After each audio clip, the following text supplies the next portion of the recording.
listen to reason? Will you open your eyes? Devin in Floral Park, how are you? Fine. Thanks for waiting. Yes. No, it's fine. I've been thinking about why people have this incessant urge to know about the beginning of the universe, which is inherently unknowable. I don't care what you say. And I believe it will hurt the scientific community if the Big Bang Theory, which we assert to be true, I know that we say that, oh, it's still just a theory, and if it's wrong, it's wrong. But unfortunately, if we keep putting out this Big Bang Theory, and it turns out to be wrong, it will give the religious community ammunition against us. And I believe that it's a religious desire that's making us stalk the beginning. Hey, Devin, Yes? if you don't care what we say, why should we keep you on the line? No, I'm saying, my question is, why do we incessantly want to know about the beginning? It's more of a, why do we want to know this? Yeah, it's because of who we are. We're naturally curious. It's a big old honking question that we don't have a complete understanding of. Why wouldn't you want to know? Wait a minute. I would like to just say that there's tons of people that I don't think even care. Yeah, there probably I mean, are. I work with Yes, people that I don't and think are pursuing that question. But it's not a religious question. They make it a religious question. I mean, there are people who make it a religious question. The fact that people have offered religious explanations doesn't make the question religious. You could offer a religious explanation for anything. I mean, you could say that angels hold us to the ground as an explanation for gravity. But that doesn't make the question of gravity any less natural. Yeah, and I would say that on the program when I address it, I normally point out that this is a theory put forward by physicists and astrophysicists, I guess, cosmologists, and I hold no position on it because it's far above my level of comprehension. I know the most basic things that I've read, but I certainly am not one that would say that I'm qualified to defend that theory, and so I tend to just say, and so, what are your reasons for thinking God did it? But your fear that this is, oh, if it turns out to be wrong, we'll just be given ammunition to the religious. No, and that's a completely unfounded fear, because what we're talking about here is a scientific theory. This isn't a hunch. This isn't a meager hypothesis. This is a theory, and that's the graduation point. And science puts forth all of its theories and models as tentative explanations, and they are the best explanations given the evidence that we have, and nobody's asserting that it's absolute truth. What we do know is that the Big Bang model has been confirmed by direct observation of cosmic microwave background radiation.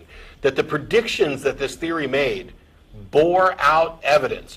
And so while it may be that our fundamental understanding of the origins of the universe change and continue to grow and continue to develop, I think that's inevitable, it's not like we're going to turn this on its head. It's almost impossible that we would turn Big Bang cosmology on its head that in such a way that it would give opening to religious models. And my point is that we're trying to figure out what happened at the beginning, and you say that that's because of who we are. But look at who works on the Big Bang Theory. One of the major people who influenced it. I'm not sure of his name, but he was, I think, the person who coined the Big Bang Theory. Although the term Big Bang was actually used as an insulting joke. But one of the people who worked on it was, in fact, a priest. And so I believe that the people who want to know about the beginning are trying to figure it out simply for a reason to talk about the beginning. It's a religious fear. That's absurd. What difference does it make if it was a priest? Do you know how many priests and theologians have been responsible for scientific discoveries throughout the course of history? How many religious people? Well, Hawking just came out and pretty much clearly stated that he doesn't think that a God is necessary for it based on his knowledge of it. Yeah, and Laplace did too, but Hawking's a little newer. But the fact that somebody who, look at who worked on it, it was a priest. So what?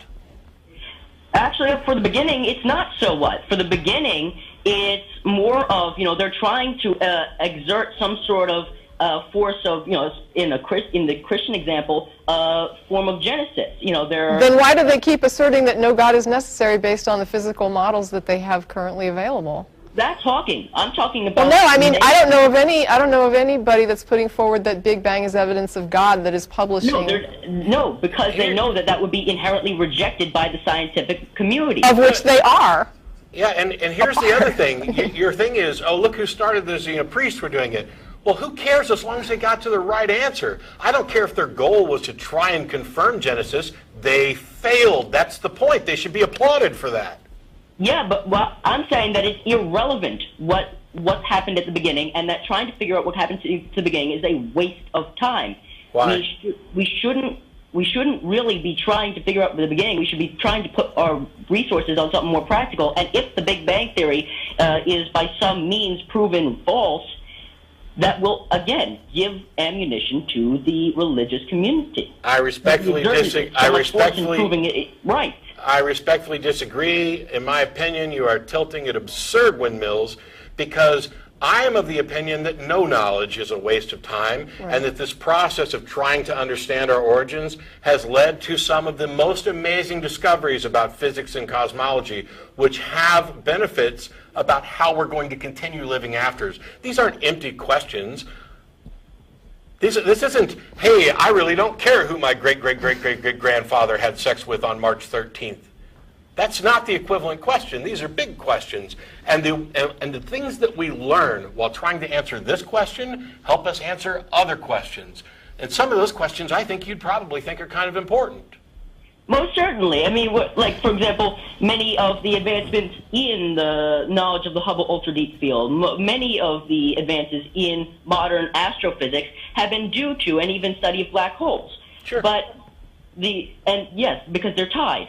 But the point is that we're putting, I think, too much effort into figuring out what happened at the beginning, because it's inherently unknowable, and it's backed by this... How can you say it's inherently unknowable? How do you know what's not ever knowable? Because to go back to a non-falsifiable belief,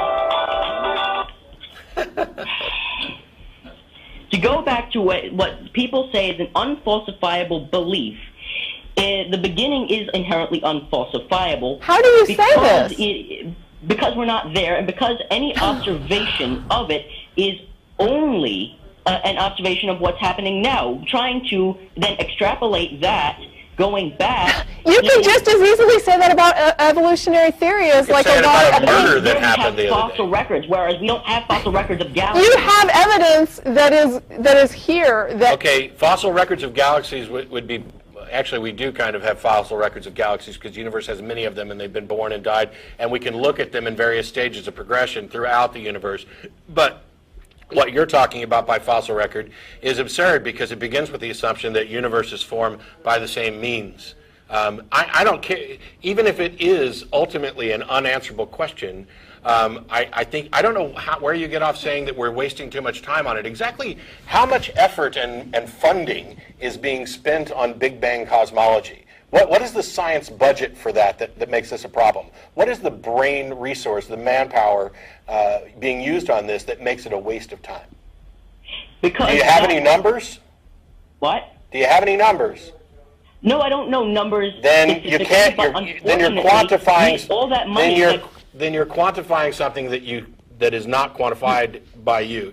You're exaggerating. And on that note, I'm sorry, we have to go. The show's over. Thanks everybody for tuning in. There won't be a show next week because it's the 5th Sunday, but there will be the week after that. Thanks everybody. There is a show next week, and I'll be here. Damn it! But I won't.